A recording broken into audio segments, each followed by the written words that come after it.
निमंत्रण पत्रिका कोणाकडे आहे का?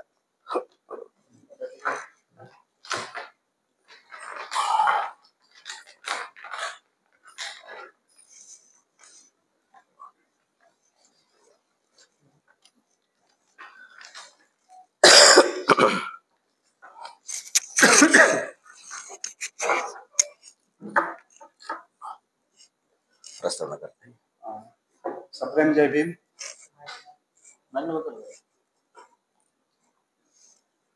सप्रेम जय भीम. उद्या 14 मे अद्वितीय छत्रपती संभाजी महाराज यांची जयंती. ती जयंती आपण दरवर्षीप्रमाणे यंदा 3रं वर्ष आहे आपण साजरी करतो.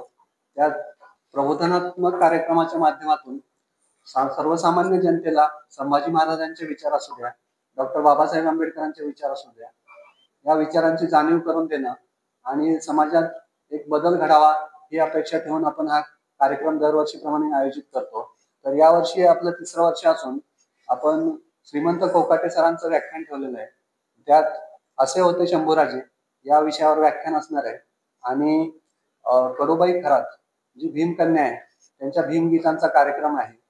तर या कार्यक्रमाचं उद्या आयोजन केलेलं आहे. संध्याकाळी गांधी मैदानावर राजवाड्यासमोर या कार्यक्रमाचं आयोजन केलेलं आहे. रिपब्लिकन पार्टी ऑफ इंडिया तर्फे हा कार्यक्रम आयोजित केलेला आहे. तर याबद्दल अधिक माहिती जिल्हाध्यक्ष संजय गाडे साहेब सांगतील.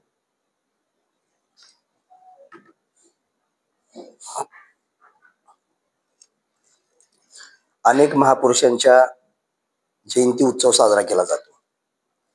म्हणजे हे अगदी आपण नाही म्हटलं तरी नाकारून चालत नाही.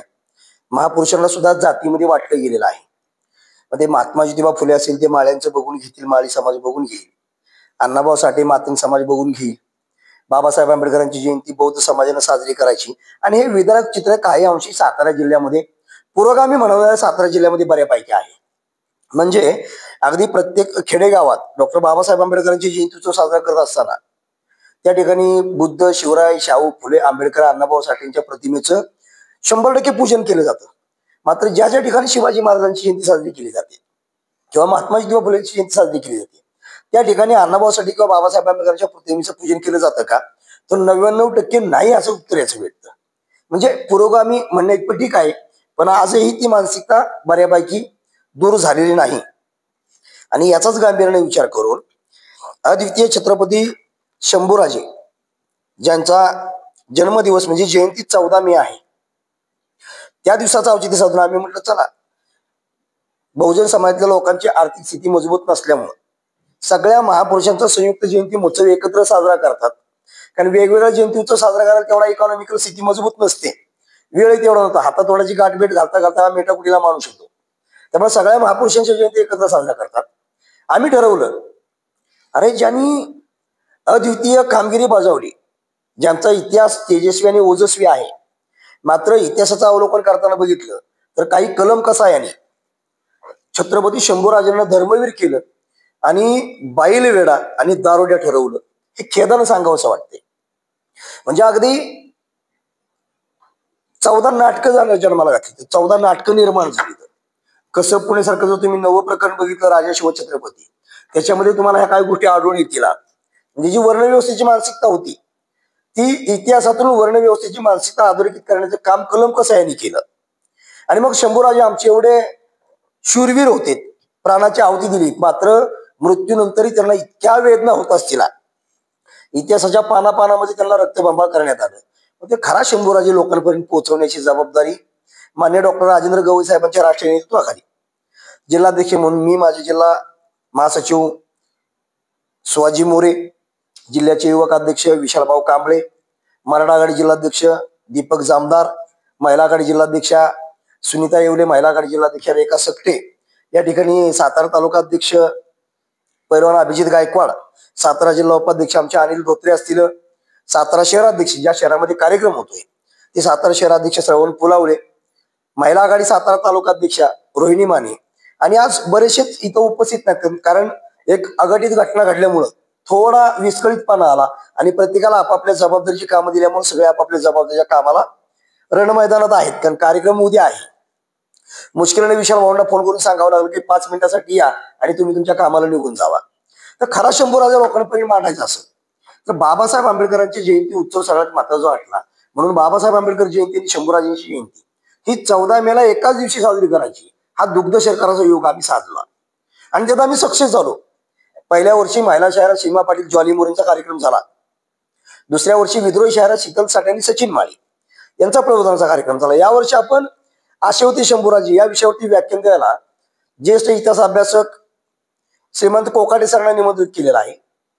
आणि बुद्ध शिवराय फुले शाहू आंबेडकर विचारधारांवरती जी काही प्रबोधनाची गाणी आहेत ती गाण्यासाठी भीमकन्या कडूबाई खरात तुम्ही खाता त्या भाकरीवर बाबासाहेबांची सही आहे रे जी फेमस आहे, किंवा सोन्यानं माई सोन्यानं भीमानं माई सोन्यानं भरली ओटी, ही जी गाणी प्रसिद्ध आहेत त्या कडूबाई खरातला आपण प्रथमच साताऱ्यामध्ये बोलवतोय. पावसाळ्याचं साधारण वातावरण आहे तरी सुद्धा शंभूराजांच्या जयंतीचं औचित्य साधून मेघराजा सुद्धा थोडीफार वृष्टी करून निघून जाईल तेवढी आम्हाला खात्री आहे. मात्र आपल्या पत्रकारांच्या माध्यमातून तमाम सातारावासियांना आमचं नम्र निवेदन राहणार आहे. जातीयतेचे चटके बाबासाहेब आंबेडकरांना बसले, वर्गाच्या बाहेर बसून त्यांना शिकावं लागलं. मात्र देशाचं संविधान निर्माण केलं त्याच पद्धतीने वर्णव्यवस्थेचे चटके त्या काळात शंभूराजांना बसले आणि अद्वितीय कामगिरी करणाऱ्या शंभूराजांना बदनाम करण्याचं कलम कसं यांनी काम केलं ते पुसून काढण्याचं काम मराठ्यांच्या राजधानीमध्ये साताऱ्याच्या राजगादीमध्ये शिवरायांच्या वंशजांच्या साक्षीनं रिपब्लिकन पार्टी ऑफ इंडिया करणार आहे. आणि हा कार्यक्रम याच्या अगोदर 2 वर्ष आम्ही कुठलेही राजकीय नेते बोलवले नव्हते. मात्र यावेळेला कमिटी निर्णय घेतला.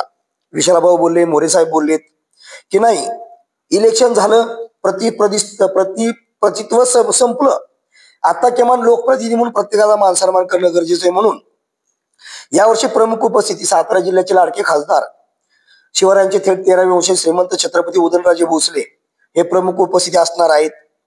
आणि विशेष उपस्थितीमध्ये माननीय आमदार श्रीमंत छत्रपती शिवेंद्रराजे भोसले जे शिवरायांचे 13वे वंशज आणि लोकप्रिय आमदार आणि सार्वजनिक बांधकाम विभागाचे राज्यमंत्री आहेत. त्यांच्यासोबतच खासदार नितीन काका पाटील जे राज्यसभेचे खासदार आहेत ते उपस्थित राहणार आहेत. त्याच्यासोबतच मदत आणि पुनर्वसन मंत्री माननीय नामदार मकरंदाबा पाटील, त्यानंतर ग्रामविकास आणि पंचायत राज मंत्री माननीय नामदार जयकुमार गोरे आणि त्यानंतर सातारा जिल्ह्याचे पालकमंत्री माननीय नामदार शंभूराज देसाई हे उपस्थित राहणार. त्यांना प्रत्येकाने भेटून आम्ही निमंत्रण दिलेलं आहे.